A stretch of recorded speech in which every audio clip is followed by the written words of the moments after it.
with Mr. Steve Gibson serving as our chair of the Finance Committee, taking the podium.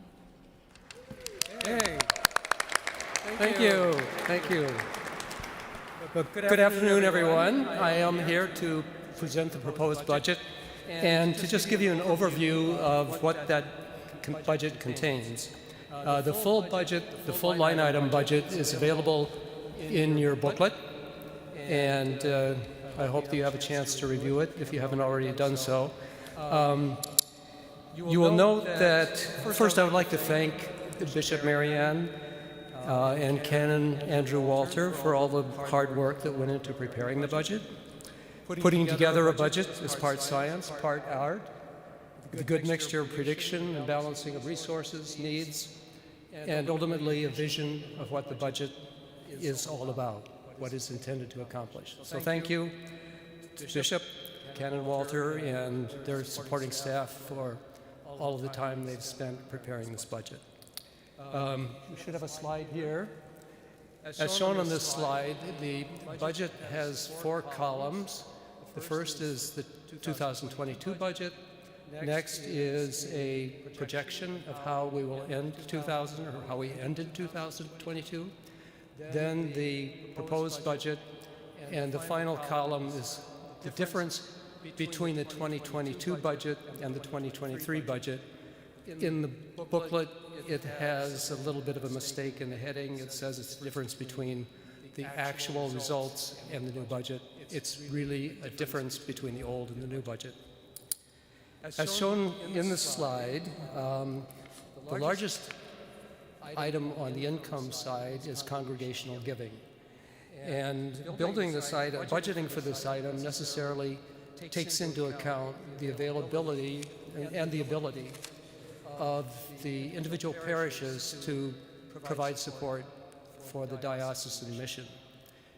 In preparing the budget for 2023, the bishop and staff noted that while parishes are coming out of the COVID shutdown and recovering, we still face a lot of economic uncertainty.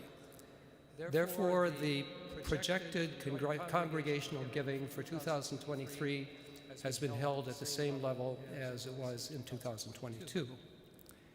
The other major source of diocesan revenue is Soper Fund income.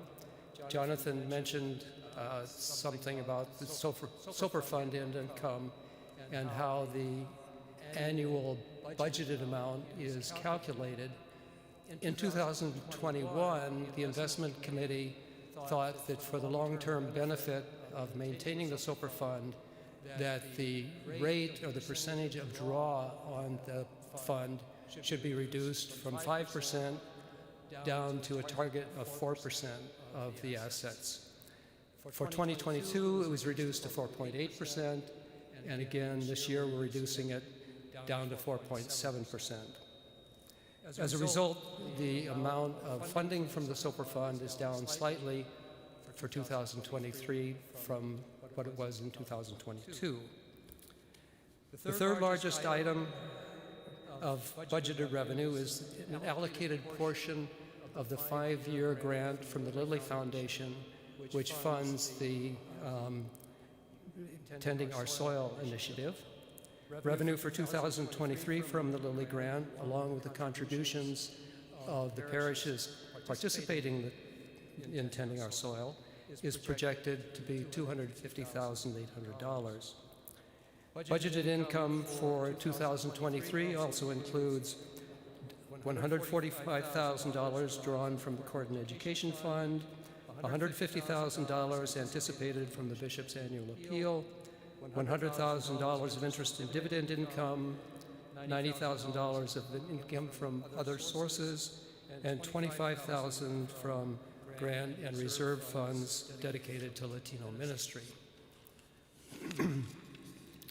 Combining all of these sources of income, total revenue is budgeted for 2023 at $4.789 million.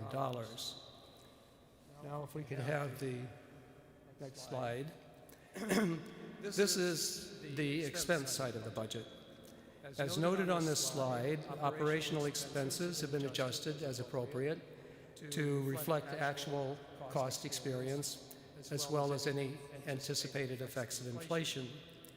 Salaries for diocesan staff include a 3.5% cost of living increase and a 6% increase in health benefits. In addition, adjustments have been made in the allocation of personnel costs across expense categories, and you may notice this when you look at the line item budget. These adjustments do not reflect any change in diocesan priorities, but rather are a more accurate reflection of how the bishop and diocesan staff spend their time based on an updated review of staff functions. As you'll see, expenses are grouped into 5 general categories in the budget, namely diocesan ministries, national and international ministries, general administration, governance, and communications. The pie chart gives an overview of how expense dollars are allocated across these cost categories. The line item expense portion of the budget document in detail is just a bit too lengthy to put on a slide, so if you want to dig into the numbers, you can do it in the convention book. As you see, diocesan ministries is the largest segment of the expense side of the budget at 57% of total expenses. This category encompasses the services that the diocese provides in support of church and ministry development and implements the strategy initiatives of church revitalization, Christian faith and leadership, and equity and justice. The next largest category is general administration, which accounts for 18% of total diocesan expense. General administration includes such things as the operating cost of the diocesan offices, the church house, the portion of staff time that's not allocated directly to programmatic support, and other general overhead expenses, which are shown in the line item budget in your booklet. National and international ministries at 11% of budgeted expenses includes diocesan contributions to the Episcopal Church and the Provincial Synod. The 2023 budget maintains Diocese of Washington's support of the Episcopal Church at the level that is expected of every member diocese, which is 15% of adjusted operating income. When I was looking at the pie chart, I said, how can we have part of the category constituting 15% and that segment only being 11%? Well, the answer is the 15% is calculated on a somewhat different basis for the income side than we show on the income side of the budget. Governance expense at 9% of total cost includes, among other things, planning and conducting the annual diocesan convention and convening meetings of the diocesan council, regional assemblies, and diocesan committees. Finally, communications at 6% of the total budget covers costs related to preparation and coordination of online publishing and other diocesan messaging to the parishes and to the general public. Altogether, expenses in the 2023 budget total $4.789 million, which matches the budgeted revenue, resulting in a balanced budget. I hope that this overview, as brief as it is, has given you a general understanding of the 2023 budget. And I invite you to visit the line item budget in the convention booklet if you are interested in further details. I believe that the bishop and staff have done a fine job of producing a realistic budget that advances the diocesan commitment to parish vitality and implementing the strategic plan while taking into account current economic uncertainties.